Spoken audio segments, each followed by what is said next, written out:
Thanks a lot for listening to this tutorial video in which I'm going to show you how to run generalized least square method in panel data analysis. So why generalized least square method? So ordinary least square method is lead to a good estimator of the parameter of the econometric model, but sometimes some hypotheses that are hidden behind the econometrics, like non-autocorrelation, are violated. To run generalized least square method, you just need to go in section quick, select estimate equation, your dependent variable I have in my database information in export that diversification index, which is also called tail index, that I've been using a log transformation.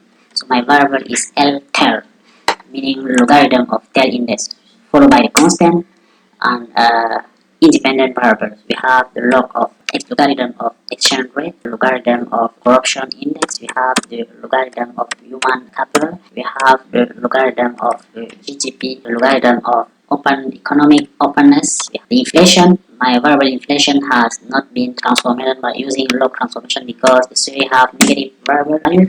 We also have foreign direct investment in our sales. To run generalized least square method, you need to go in panel option. Choose first of all fixed effect model, because generalized model is based on the estimation of fixed effect model. So you can notice that in the weight section, the by default value is no weight. So generalized least square weight can be added using this section and choose for cross section weights. So I do not choose the second option because my panel is not completely balanced. So I can, if I run the cross section as you are, you can see that the message is made.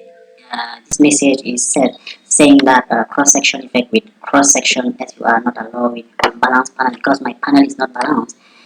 So I choose cross-section weights, then click on OK, and you can see that my error has been estimated. And if we come back a little bit in our fixed effect model without GLS weight, you can see that R square is just 0.82, and after running generalized least square cross-section weights, you can see that R square has been improved considerably, and all the variables are now significant in our model. So that's it for this tutorial video, generalized least square method in EViews, and let us see you soon.